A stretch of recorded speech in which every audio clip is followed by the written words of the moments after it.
Hello, everyone. Welcome to the show. I'm excited to be joined again this week by my friend and business partner, Mr. Michael Vincent.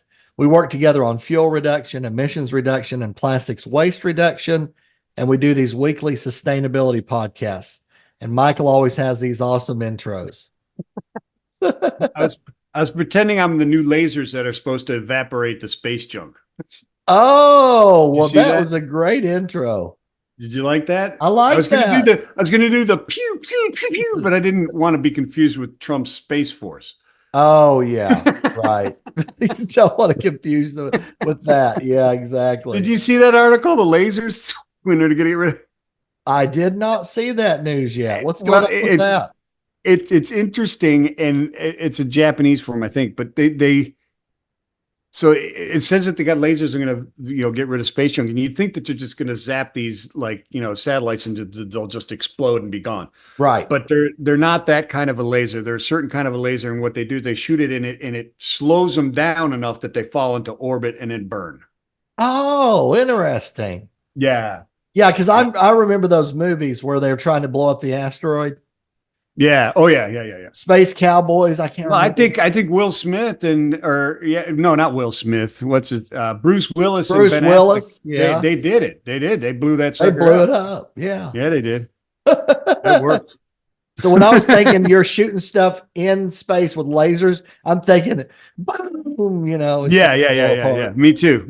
Which is kind of, wouldn't make sense to do that because then you just got tons of space debris everywhere. Now you got even more space debris out there to worry about. So the way you've proposed makes way more sense. Way more sense. It's way more. And I guess it's actually the smaller junk that they're going after. It's not the big, I don't know. I met a guy who owned a company called Space Janitors, and their company, their startup is to go up and they have satellites that go up and capture other satellites and bring them back down to Earth that are done to try. So there's like a whole industry coming. There's an industry space debris that we've got. Yeah, because if you look it up and search some articles, and people out there in the audience do it, you'll figure out that we've really made a mess out of low Earth orbit. There's a lot of crap up there. Well, my hope is nobody accidentally hits the International Space Station and it falls down. Yeah, that wouldn't be good. That would not be good. No. A lot of money spent on that thing. Yeah, a lot of money. Like crazy. Be sure do not hit the International Space Station. That's right. Well, speaking of junk. Oh gosh. Right. Let me guess where you're going. Is my segue into our big topic for today.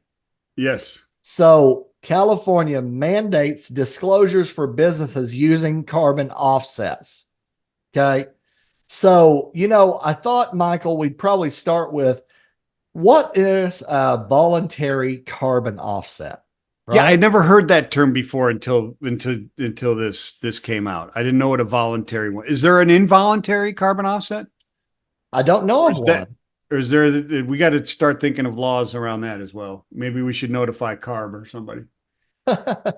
Right. So, based on an article from Mansfield, what is a voluntary carbon offset? Quoting the article, a voluntary carbon offset is a reduction or removal of greenhouse gas emissions that is not mandated by law, but is done voluntarily by individuals or organizations to compensate for their own emissions or to achieve net zero or other environmental goals.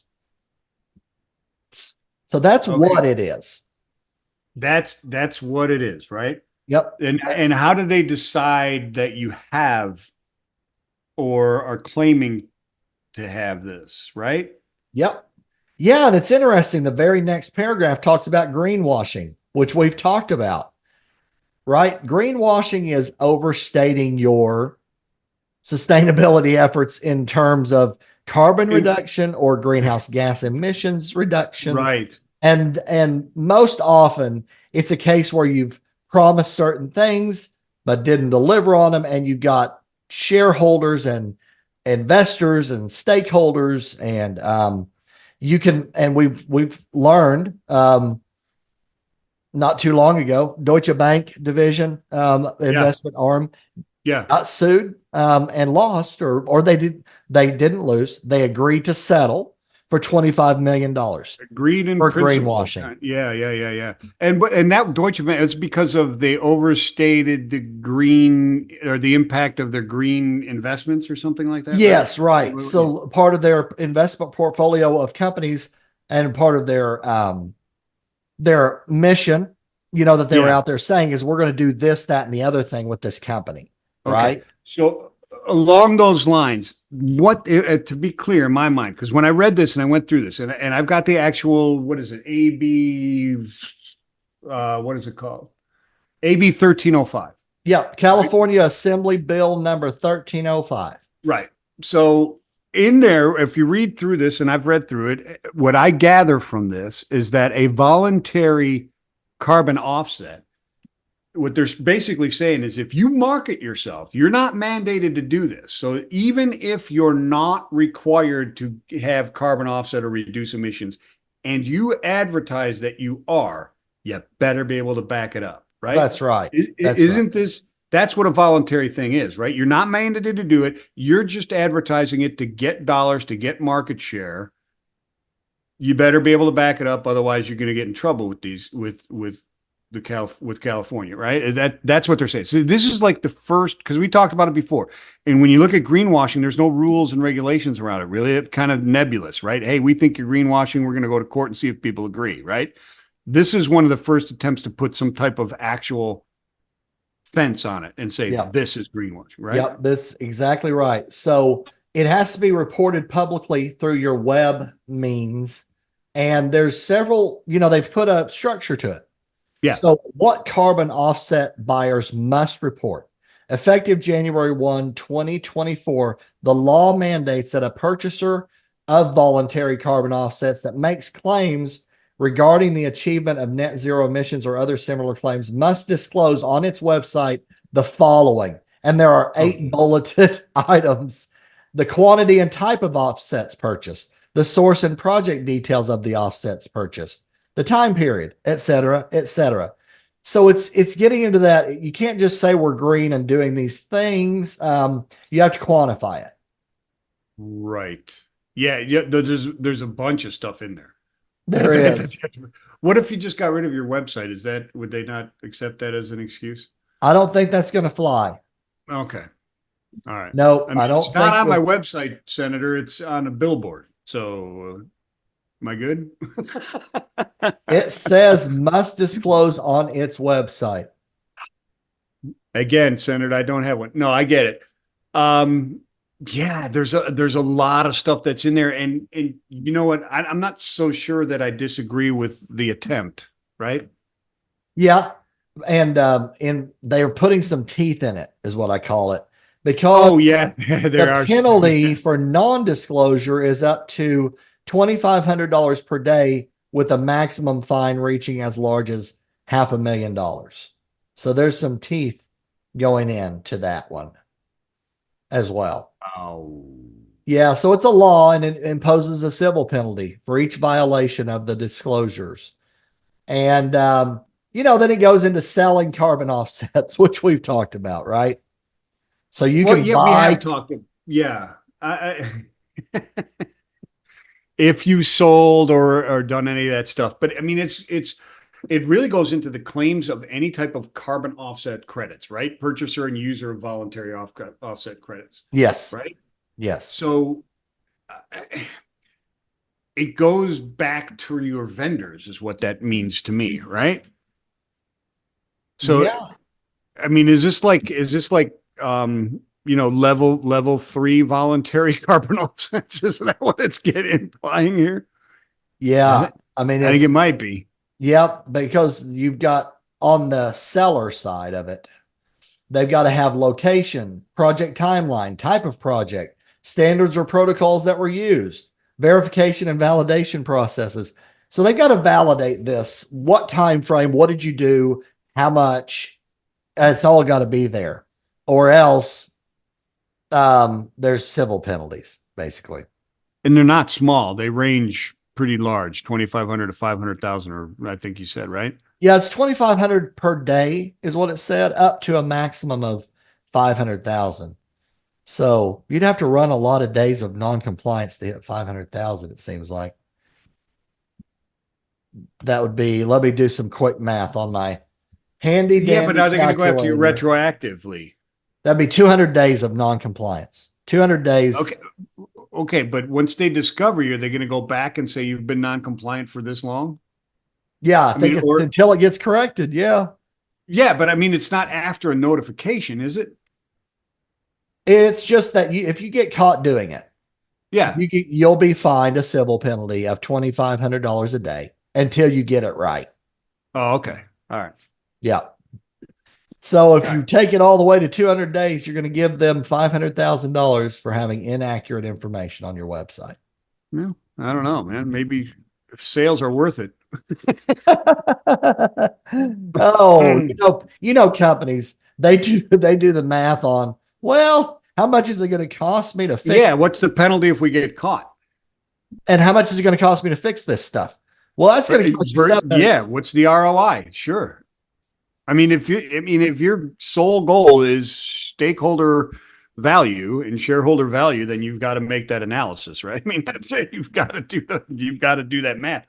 Yeah. That's Are there true. voluntary carbon offsets that I could purchase? Because I can purchase a carbon offset, and I could just go on polluting the hell out of the planet, but I'm paying you not to, therefore I'm green, right? So does this open up a secondary market to buy voluntary carbon offset agreements? Oh, Or I credits? believe it does. Yeah. If you're in really good shape with your reporting on measured emissions reduction, measured fuel reduction, measured sulfur oxides, nitrogen oxides, all that, right? If you've got it, a process and protocols, and you got the reporting, and you're in California, that becomes more attractive, right? Yeah, doesn't it? Right. It does. Yeah, It makes you that's like the premier, that's the platinum level carbon offset purchase, right. right? Yeah. Exactly. Yeah. It's like you've got your companies out Yeah, the there one that from have, Texas, those are like D grade, right? Because well, they don't have any environmental laws down there. They don't care. A bunch of rebels down there go crazy. my analogy would be you got your Pinot, right? Yeah.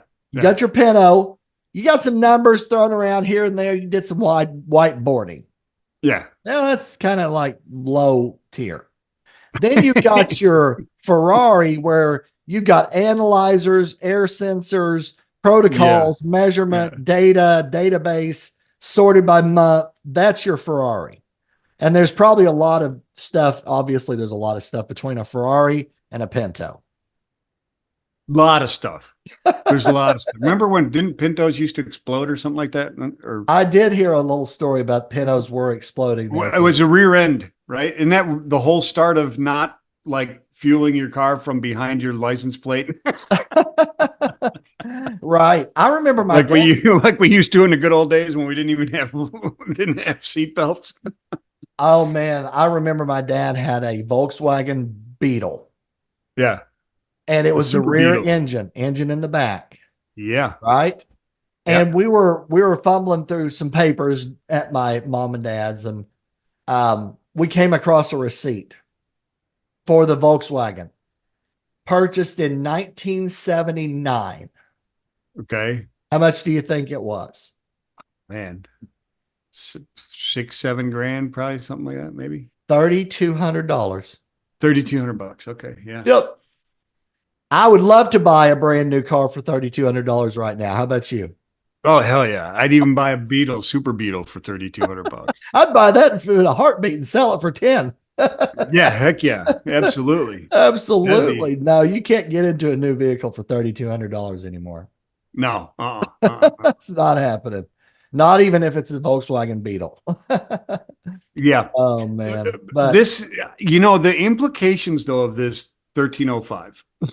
That's what it is, right? 1305. yeah. Yeah, they start to get a little bit crazy when you start thinking about where this could go. No? Yeah. I mean, now starting to get some real teeth into if you advertise that you're green, you got to be straight, right? So does this Mhm. help things or does this make things worse? Is my question to you and the people that are out there, right? And And yep, and aside, nefarious activities aside, right? Those people who are trying to do the right thing, but maybe don't have the wherewithal to have all these things, details in here. Because even if you're buying credits, et cetera, like that type of stuff, you've got to report every little detail on those credits where you got. I mean, what are the protocols used to estimate the emissions reductions? Does this include offsets purchased with carbon removal or avoidance of emissions or a combination of both? What is the site location? What are all these things here that you've got to do? So those who maybe want to go green and do that, does this not give them pause until they are mandated to do it and not possibly get cited for accidentally volunteering to be green? yeah, I think it will. It'll cause people to pause and say, okay, if we're going to buy carbon offsets, we're going to have to make sure all of these things are in the data and information, Right. right? All of 'Cause if those things. all of those things, and if they're not, we're putting ourselves at risk. Okay. So you're a shipper in California and you put out an RFQ, right? And you're looking for the sustainability check mark from your carriers that you're sent this RFQ to.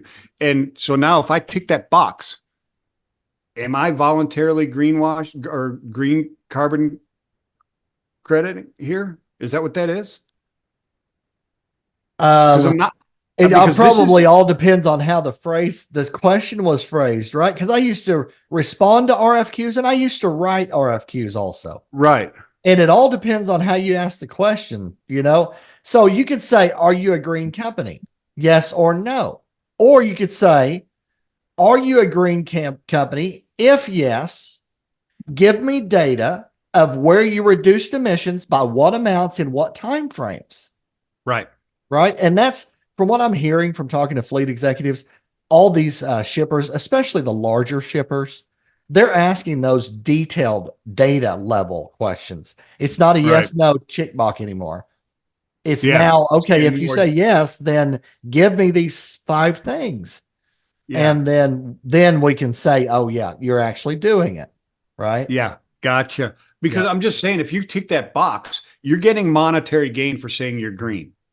Mm-hmm. And that's basically when you boil this down to it, what a voluntary carbon offset means is you're not Right. mandated to do it, but you're saying that you are and gaining market share or money from doing it. You're advertising that you are making some sort of gain through doing it. That's voluntary, so you better have your numbers backed up, right? So Yeah. when you check that green box, you better be able to back it up, right? Because now I'm going to get business from this company, and if I'm doing that in California, isn't that voluntary carbon offset Yeah. marketing? Yeah. I would think.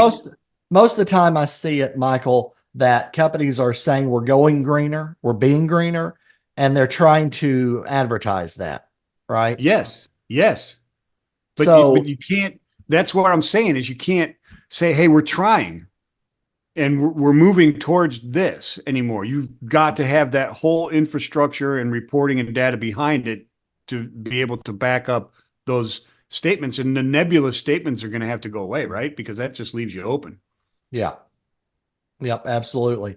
And there's certain states that still have emissions checks on your vehicle, and you Yeah, can't get your sticker unless you are a certain level, right? right. So that would be a mandated level, right? This is all Yeah, voluntary stuff.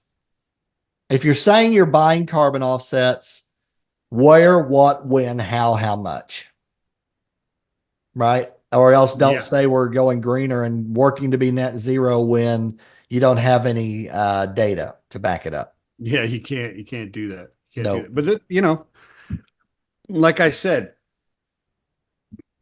they're putting some parameters around it, and it needs to be because people get duped. But I also see where it can slow down some progress because people are going to stay away from that potential lawsuit. because maybe they don't feel they have the expertise to be able to overcome something like this, even though they're not doing anything nefarious. Yep. Right. Well, let's end it on a high note. We work together to reduce fuel consumption, reduce emissions, reduce plastics Yeah. waste, and it's Yeah. all a net savings for these companies. That's right. And we have data to prove it. So 1305, we got it. We got it. Exactly. It's measured and the improvements are very detailed day by day, very detailed. So yeah, it's fun. It's actually fun work. And I love being able to help the environment while also being able to help companies reduce their operating costs at the same time. 100%. And that's the reality. I was telling you before the show, I got a call from a major manufacturer, global manufacturer, right? They have employee participation problems at this plant, 6,000 employees as far as recycling, and they have other plastics and things in the plants that they're, trying to go more green and less to landfill and that type of stuff, right? They're not confident that they can get there because the directive from on high is to make it cost neutral, right? When we went in there and explained what we could do for them, they were so happy because you can actually make money doing these things, right? It doesn't have to be a cost center, right? There are ways to do this that actually you can make money. You don't have to pay somebody to do the recycling, and you can reduce your emissions and you can reduce your net fuels costs, right? And go greener. So that's correct. And that's what we're doing. And that's what I love about it. Because people like sustainability is just a hack to make more money. Wait a minute. This doesn't cost companies more money. It's making them more efficient. And it's reducing the cost of having somebody else come and haul away that garbage, which is what most of them are doing right now. They're paying people to take away their garbage. Yep. Oh man, I was in a project in North Carolina many, many years ago, late 1990s, setting up a distribution center. It happened to be a computer equipment. And everything was foam packed. Michael, we had 57 pallets of foam and nobody wanted it. Like we were asking the trash companies to haul it away and they're like, you have 57 pallets of that stuff? We don't want it. You don't want it. We're about to pay you to take it away. Yeah, but we don't want that stuff. So I finally found one. They're like, okay, we'll come get it. It's X number of thousands of dollars and we'll haul it off for you. But then what was cool to see was at that very time, they redesigned their packaging to be plastic molded packaging that could be reused. There you go. That's the way to do it. And it was stackable. So you could get like 85 of them in this big of a space, like this. And then you use them and you packed the drives inside of it. And then when they got to the place where they're being kitted and put into a computer, you use that again. That was cool. Yeah. So you see, that's some of the innovation that's going on. That is amazing. It is amazing. And you see that more and more in consumer products as well. Subscription-based computer or consumer products, hygiene products, that type of stuff. They're coming in aluminum bottles and you send them back and they send you a new one on prescriptions or subscriptions. It's tremendous stuff. The innovations are tremendous. But even that extended polystyrene, that white foam packaging, stuff like that, dude, it's completely recyclable. Yep. Completely recyclable. Yeah. If you don't, it you got some so in the bunch, much. give me a ring. I'll help you out. It was so cool to see how much waste it got rid of. A massive amount of waste. Unbelievable amounts. Unbelievable amounts. I mean, I couldn't believe the amount of waste coming out of this one plant. It's one plant and it's a global 7 million empty pallets, 7 million pounds of empty pallets a month coming out of the place. Wow. Unbelievable. And then all the shrink wrap that was on those pallets. You and I need to start a pallet art business. Right? Yeah, that's exactly right. We'll be on Etsy before you know it, folks. There you go. Build houses out of it. Well, I guess that'll put a bow on this show. But it's always fun. Thanks for hanging out, Michael, and going through some more of this sustainability stuff here with us. And thanks everyone for listening or tuning in. And we will see you guys on the next one. Right on. Amen. Peace and love.